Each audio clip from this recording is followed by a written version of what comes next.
Mudança da lei para a graça. O dízimo.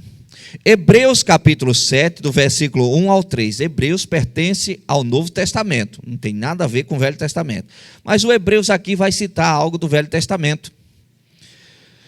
Olha o que está escrito. Porque este Melquisedeque, rei de Salém, sacerdote do Deus Altíssimo, foi ao encontro de Abraão, quando este voltava da matança dos reis, e o abençoou. Foi para ele que Abraão separou o dízimo de tudo. Primeiramente, o nome dele significa Rei da Justiça. Depois também é Rei de Salém, ou seja, Rei da Paz. Sem pai, sem mãe, sem genealogia. Ele não teve princípio de dias, nem fim de existência, mas foi semelhante ao Filho de Deus, permanece sacerdote para sempre. Para um pouquinho. Aqui nós observamos o Novo Testamento falando sobre um episódio que aconteceu no Velho Testamento, onde Abraão, patriarca, pai da fé, ele, após vencer uma batalha contra alguns reis, pegou o despojo da batalha e procurou esse sacerdote, ou seja, sacerdote já está mencionado na lei de Moisés, mas já é mencionado aqui um sacerdote bem antes da lei de Moisés, que no caso é Melquisedeque, que não mostra genealogia, que não mostra documento sobre ele, chamando ele de sacerdote, sendo comparado ao Filho do Altíssimo. Eu até coloquei aqui, é importante destacar que Melquisedeque simboliza Cristo. Só que o dízimo aqui já foi mencionado com este episódio de Abraão com Melquisedeque. Não tem nada a ver com a lei. Então aqui nós já podemos observar o Novo Testamento sinalizando que o dízimo existia antes da lei. Dando sequência. Hebreus capítulo 7, versículo 4 ao 7 está escrito: Vejam como era grande esse a quem Abraão, o patriarca, pagou dízimo, tirando os melhores despojos. Entretanto, aquele cuja genealogia não se incluiu entre os filhos de Levi, recebeu dízimo de Abraão e abençoou aquele que havia recebido as promessas. Evidentemente, não há dúvida de que o inferior, aqui está se referindo a Abraão, é abençoado pelo superior, aqui está se referindo a Melquisedeque. Aqui está mostrando a grandeza de Melquisedeque, que o próprio Abraão se inclina para ser abençoado por ele. O texto reconhece que Melquisedeque é maior do que Abraão, é maior do que a tribo de Levi, que ainda não existia na época, mas que já era representada por Abraão. Então aqui nós podemos observar o Novo Testamento abordando algo a respeito do dízimo. Hebreus capítulo 7, versículo 8 está escrito: aliás, aqui os que recebem dízimo são homens mortais. Porém, ali, o dízimo foi recebido por aquele de quem se testifica que vive. Vamos explicar agora essa parte. A frase, aqui os que recebem dízimo são homens mortais, está se referindo à tribo de Levi, que estava sobre o antigo sacerdócio da lei de Moisés. A frase, porém ali, está fazendo referência a Gênesis 14, referindo-se a Melquisedeque, que era uma figura de Cristo. Então não há dúvidas que o dízimo não foi abolido, até porque o dízimo não tem nada a ver com a lei. Então o dízimo existiu antes da lei, nós encontramos aqui sendo citado Abraão e Melquisedeque. Encontramos o dízimo na lei e encontramos o dízimo após a lei. E o interessante é que a pessoa tem que entender o seguinte: a forma como Melquisedeque administrava o dízimo, com certeza seria totalmente diferente da forma como a lei administrou o dízimo. Se você observar como a lei administrava o dízimo, tinha uma forma diferente. Um exemplo: tinha uma tribo destinada só para receber dízimos. Essa tribo não tinha terra, a tribo de Levi. As demais tribos traziam os dízimos e essa tribo era sustentada pelos dízimos que chegavam até eles, que era para o sustento do templo e sustento dos levitas. Só que essas mesmas pessoas da tribo de Levi, quando eles recebiam o dízimo, eles separavam também o dízimo do dízimo.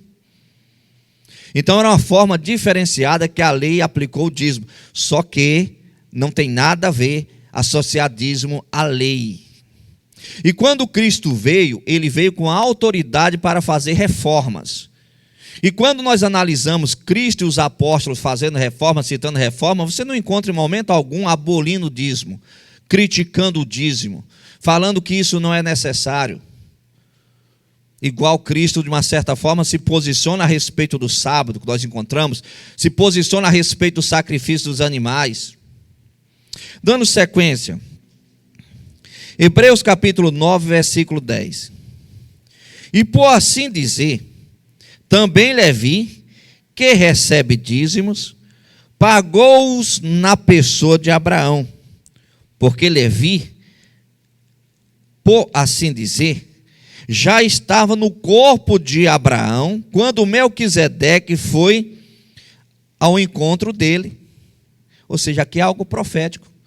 Quando Abraão foi até Melquisedeque, ele já estava levando sobre ele, sobre os ombros dele, a tribo de Levi. Mas ainda não existia. Abraão ainda tinha que ter Isaac, Jacó, ainda tem que gerar até chegar na tribo de Levi. Mas já menciona que já foi levado sobre Abraão. Quando Abraão se prostrou diante desse sacerdote do Deus Altíssimo, Melquisedeque, sem genealogia, que tipifica um Cristo, ele estava ali representando já a tribo também de Levi, que era responsável para receber dízimos, mas que naquele momento sobre Abraão estava devolvendo dízimos. Era algo profético. É mais ou menos o seguinte: tem atitude que nós tomamos que não abençoa somente nós. Tem atitude que nós tomamos que abençoa também a nossa descendência, filhos e netos. Então a obediência não alcança somente a nós, a obediência alcança também a nossa descendência.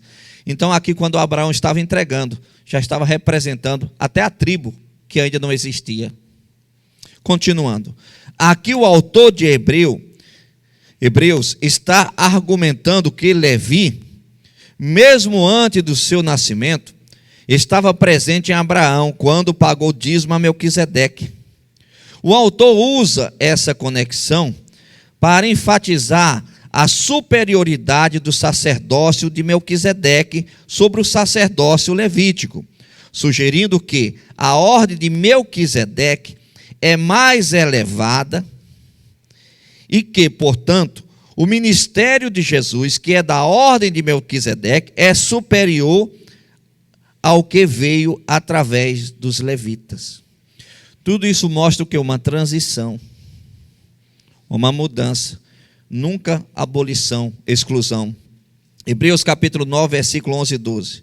Portanto, se a perfeição fosse possível por meio do sacerdócio levítico, pois foi com base nele que o povo recebeu a lei, que necessidade haveria ainda de que se levantasse outro sacerdócio, que na época já se refere à lei de Moisés, segundo a ordem de Melquisedeque, e não segundo a ordem de Arão?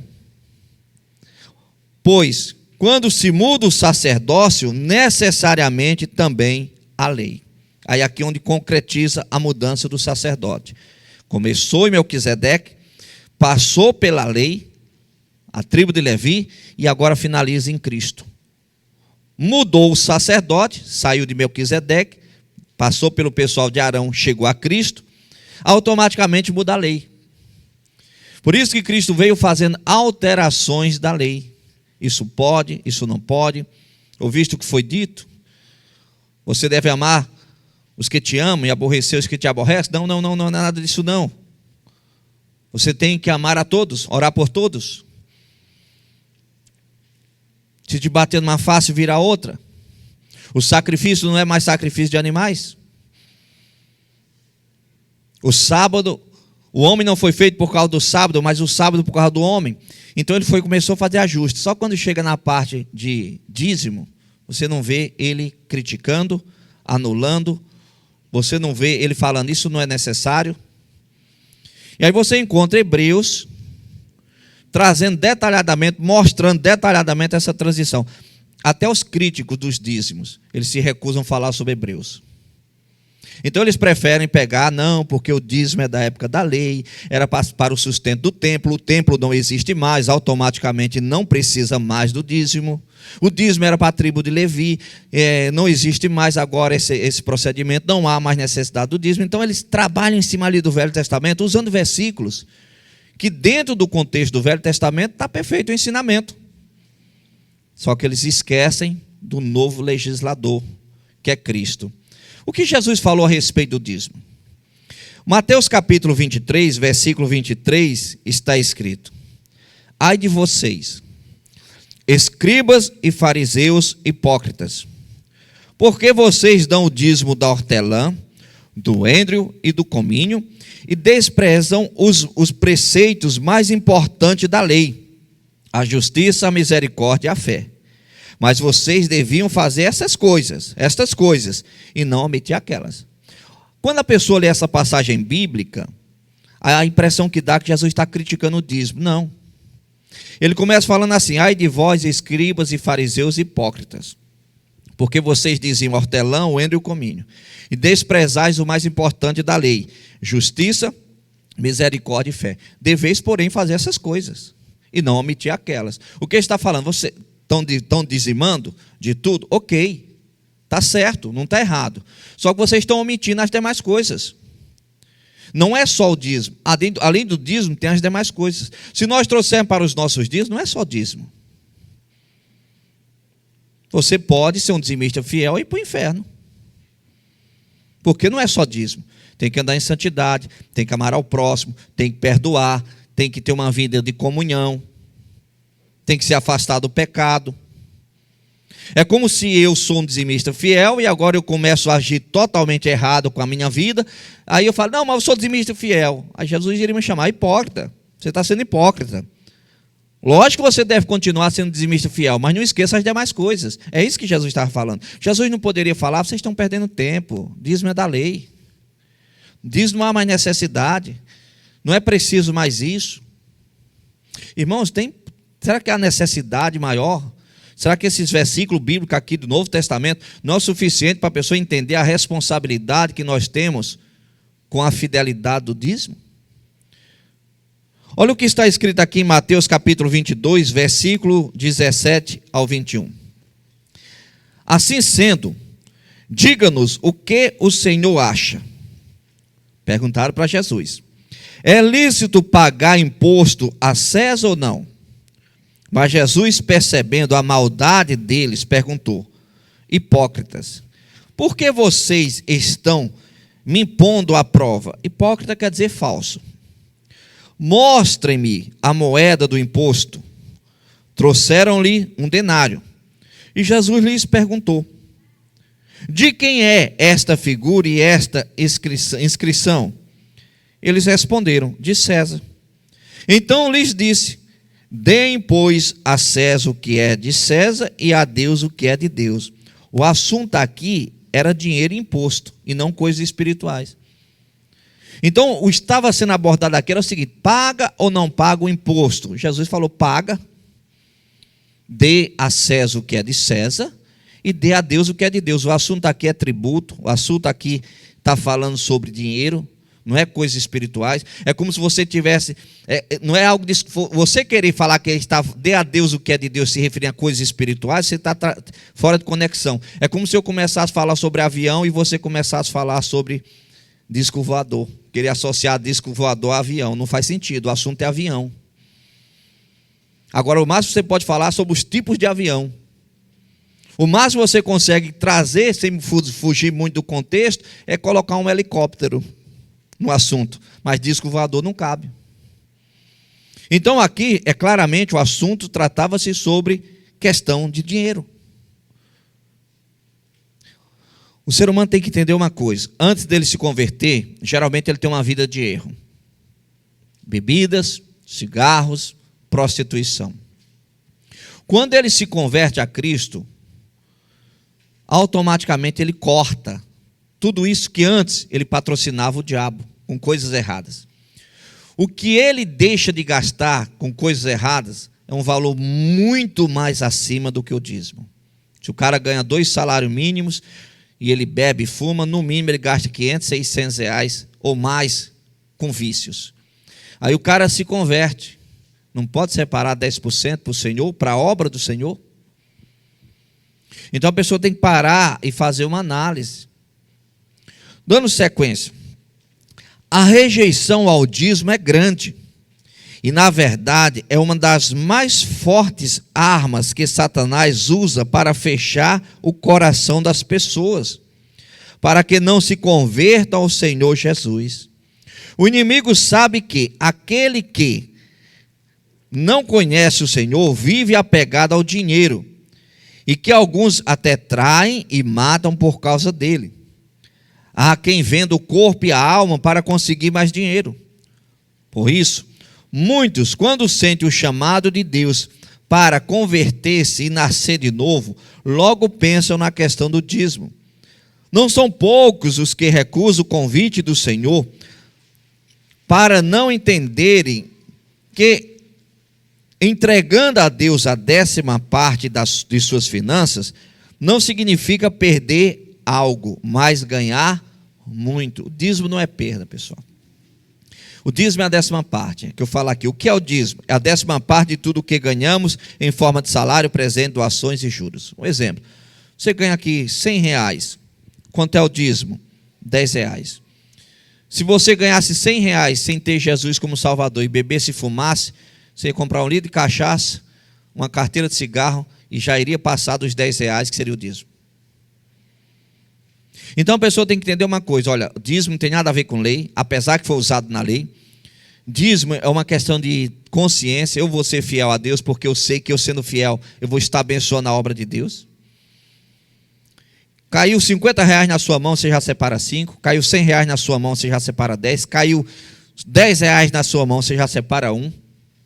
Não tem acordo. Você escolhe ser fiel, é uma escolha. Continuando, basta ser dizimista para Deus abençoar minha vida? Não. O desconhecimento das promessas de Deus em relação a direitos e deveres faz com que diversos cristãos vivam na miséria. Tudo o que recebemos de Deus é pela fé. É possível uma pessoa ser dizimista da igreja e mesmo assim ter uma vida de derrota. Você pode ser um derrotado sendo dizimista. Mas por quê? Porque você devolve o dízimo, ok, perfeito, maravilha, mas você não segue as demais coisas. Se você não souber administrar a sua vida financeira, mesmo sendo dizimista, você fica endividado. Mesmo sendo dizimista. Mesmo sendo alguém fiel, mas você gasta mais do que ganha. Então existe uma série de situações por trás que, além de ser dizimista, você precisa colocar em prática. Para prosperar, você tem que ralar na vida, você tem que se esforçar, você tem que ter sabedoria, você tem que ter discernimento, você tem que ter domínio próprio. É uma série de situações. Não é só separar 10% e achar que o resto é com Deus. 10% você separa, você está em obediência ao mandamento de Deus, à orientação de Deus, para que através dessa fidelidade a obra de Cristo cresça. A obra de Cristo alcance nações, é para isso. Continuando. Quem foi o primeiro a entregar o dízimo? Eu já citei no início, né?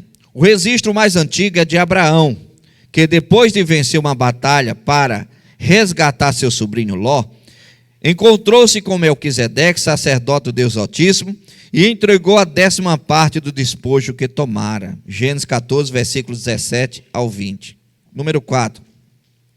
O que acontece quando a pessoa não é fiel nos dízimos? A obra de Deus fica desprovida do valor que lhe foi destinada pelo Senhor. Já começa aí. Irmãos, às vezes, o ministério tem que fechar uma igreja em um bairro, porque não tem com que pagar os aluguéis. Só que a quantidade de membros daquela igreja, se fosse dizimista fiel, pagaria o aluguel, ainda sobraria para ajudar outras igrejas. Só que por falta da fidelidade, chega um momento que o ministério tem que fazer o quê? Fechar a igreja. Então, quando a pessoa não é fiel, ela tá deixando de trazer provisão para a obra de Deus, porque Deus levantou as pessoas para sustentar a obra dele, não foi os anjos. Continuando, em Malaquias capítulo 3, versículo 8 ao 12 está escrito, há uma advertência a respeito disso. Aqui é feita uma pergunta: roubará o homem a Deus? Deus responde: todavia vós me roubais, e dizeis: em que te roubamos? É feita a pergunta para Deus. Deus responde: nos dízimos, nas ofertas alçadas. Então, quando você não é fiel, você está se apropriando de algo que não é seu. Você está roubando a Deus. Ah, pastor, mas Deus é dono do ouro e da prata, Deus é dono de tudo. Sim, mas Ele deixou essa porcentagem do que você ganha para o sustento da obra dele. E você se apropriar dessa porcentagem, você está roubando o próprio Deus. Aí aqui ele mostra consequências. Com maldição sois amaldiçoados, porque me roubais a mim, vós toda a nação. Geralmente quando a pessoa pensa maldição, já pensa um bicho de 7 cabeças, né? A maldição, ela vem disfarçada, irmãos. A maldição às vezes é uma falta de paz, falta de alegria. Às vezes a pessoa não consegue ser feliz na vida. Você já observou que tem gente que tem tudo para ser feliz na vida e é infeliz? E você já observou que tem gente que aos olhos humanos tem tudo para ser infeliz e é feliz? Tem gente que às vezes mora numa mansão, tem muita fortuna, muito dinheiro, mas não sabe o que é ter paz, é só guerra, é só tribulação. Tem gente que às vezes está morando numa casinha de taipo, cai, não cai, será que vai aguentar a próxima chuva? E a pessoa está lá dentro vibrando uma felicidade, minha casa, né?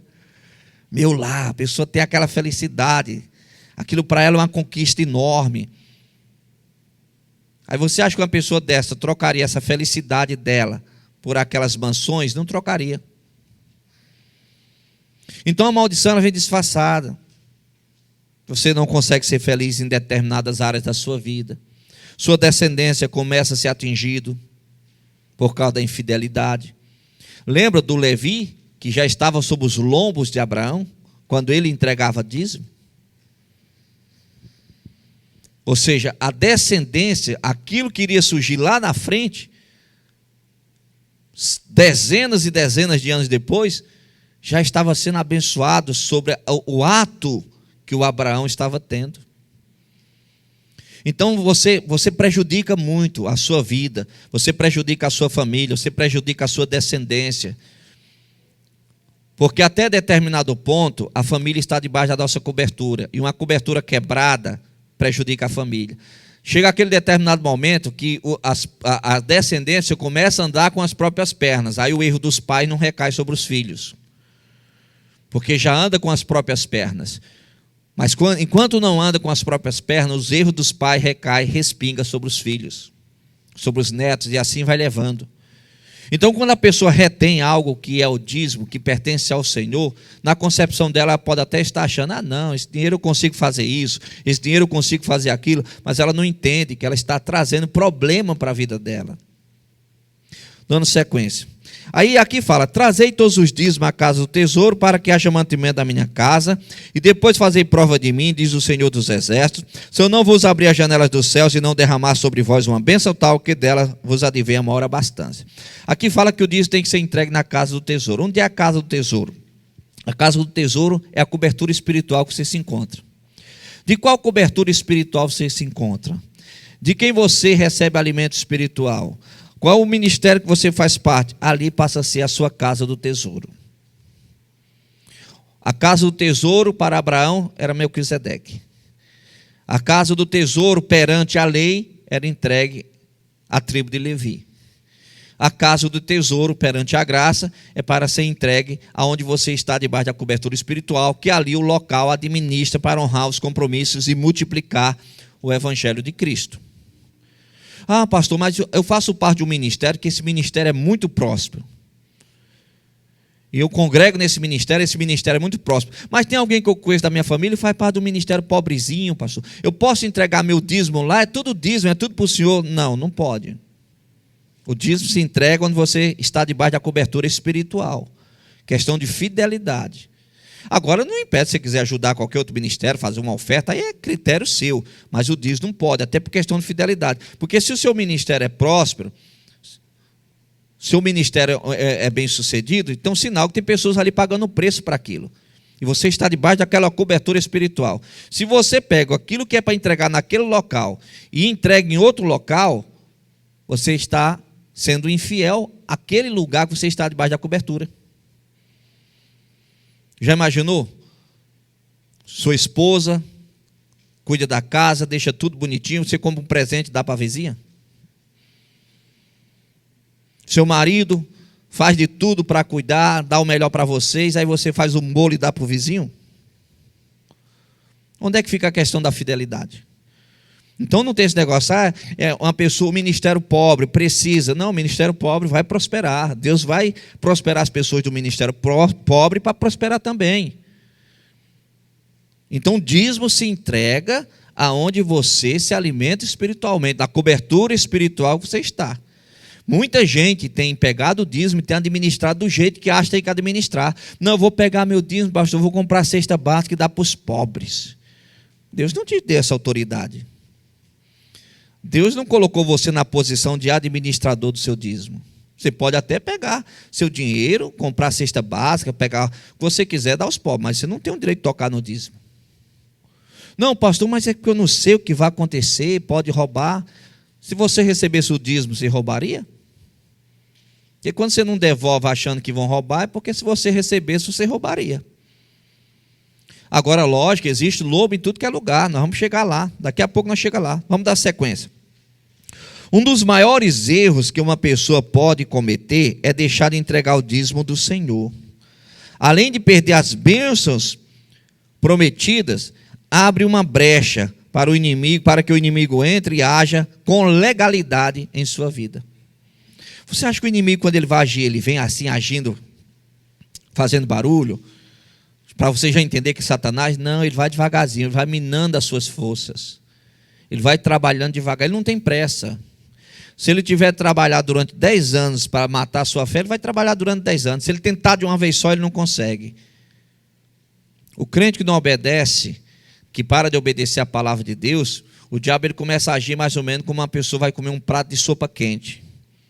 O cara vai tomar um prato de sopa quente, ele não pega a colher e vai no meio do prato, já enche a colher e põe na boca. Não, se fizer isso, se queima. Ele faz como? Vai pelas beiradas. É assim que o diabo faz. Porque quando você se entrega a Cristo, você passa a ser uma pessoa quente, avivada, fortalecida. Quando você deixa de obedecer a Cristo, você já saiu do fogo. Mas você ainda continua quente. Se o diabo for tentar fazer tudo de uma vez, ele não consegue. Então ele vai devagarzinho. Vai devagarzinho. Começa a levar você a acreditar não, que isso não tem nada a ver. Não, isso daqui é excesso de zelo dos crentes. Não, isso daqui, olha, não, isso daqui é o pastor que é chato demais, o pastor cobra demais. Aí devagarzinho ele vai nas beiradinhas. Pensa que não, você não tem mais força nenhuma. Pensa que não, cadê a sua fé? Sumiu. Pensa que não, você faz como Sansão. Ou seja, perde a batalha. Vamos dar sequência. Eu falei aqui sobre maldição, certo? Número 5. Mas Cristo não nos resgatou da maldição da lei? Sim. Em Gálatas capítulo 3, versículo 13, está escrito: Cristo nos resgatou da maldição da lei, fazendo-se maldito por nós, porque está escrito: maldito todo aquele que for pendurado no madeiro.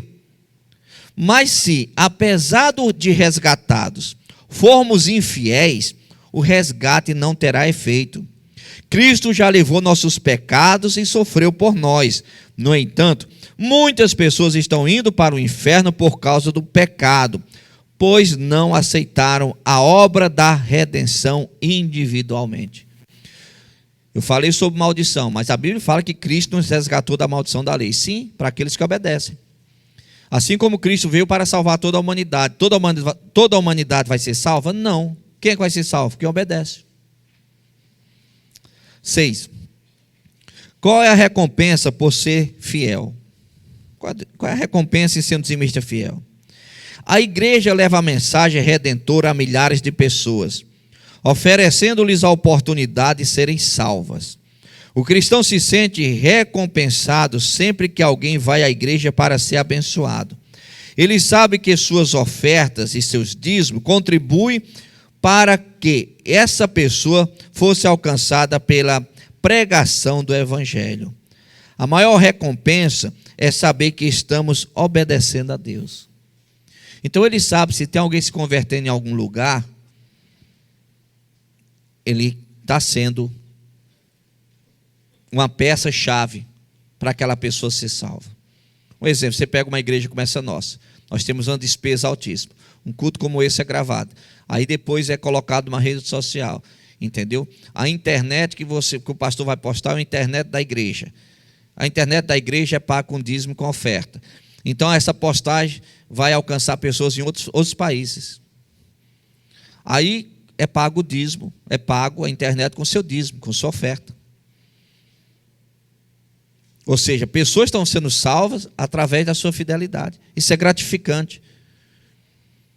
Até tempos atrás, tínhamos que fazer uma reforma de urgência. Foi feita essa reforma de urgência com o quê? Com seu dízimo, com sua oferta. E se não fizesse a reforma de urgência, poderia acontecer até uma tragédia. Está vendo a importância de você ser fiel? E quantos lugares por aí as igrejas fecham por falta de fidelidade? Continuando. Como costumo dar boas ofertas, preciso devolver o dízimo? Há uma diferença entre dízimo e oferta. O dízimo é a 10ª parte de tudo o que recebemos. A oferta é tudo aquilo que um coração que ama e serve a Deus dá com alegria. Ambos são para a manutenção da obra do Senhor. Alguns têm a seguinte dúvida: se alguém roubar o meu dízimo ou a minha oferta e não forem usados para a manutenção da obra de Deus? Aqui é feita uma pergunta, né? Muitas pessoas têm essa dúvida. Bem, primeiramente é o seguinte: lobo sempre existiu, enquanto Cristo não voltar para levar a igreja, vai existir. Lobos são pessoas que se dizem ser pastores, se dizem ser mensageiros de Deus e não são. E essas pessoas, a tendência é roubar mesmo, certo? Só que não tem como você saber, se você não tiver um discernimento espiritual, para saber escolher um ministério sério, saber escolher uma cobertura séria, às vezes muitas pessoas acabam em uma cobertura errada. Ou seja, uma cobertura espiritual errada, um lugar errado, fundado sobre rebelião. E ali a pessoa entrega o dízimo e aquele dízimo acaba sendo desviado. Só que nós temos que entender uma coisa, dando sequência. Bem, temos que crer que o Senhor sabe o que faz, principalmente com os recursos dados para a sua casa. Certamente Deus cobrará caro daquela pessoa que se apropriar do que pertence a Ele. Todos aqueles que roubarem do Senhor terão o mesmo fim de Judas Iscariotes, caso não se arrependa. Quando você entrega o dízimo, você está fazendo a sua parte. Diante de Deus tem recompensa. Quem está recebendo o dízimo, se fizer coisas erradas, essas pessoas vão se entender com Deus. Só que não afeta em nada você. Quando Abraão entregou o dízimo a Melquisedeque, se Melquisedeque fizesse algo errado com o dízimo, o erro de Melquisedeque cairia sobre Melquisedeque e não sobre Abraão.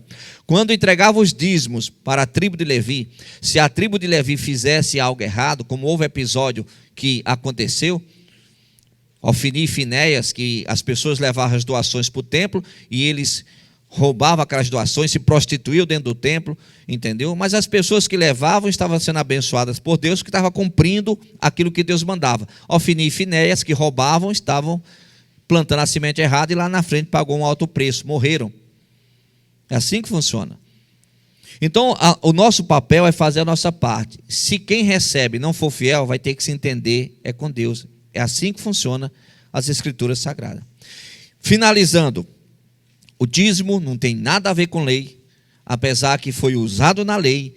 O dízimo é mencionado antes da lei, na lei e após a lei. Sendo assim, cabe a nós obedecermos e não questionarmos. Se quisermos fazer aquilo que Deus orienta, aquilo que é o certo a fazer. Feche os olhos, vamos falar com Deus. Coloca a mão no coração. Pai, obrigado, meu Senhor, por esta mensagem que o Senhor nos trouxe.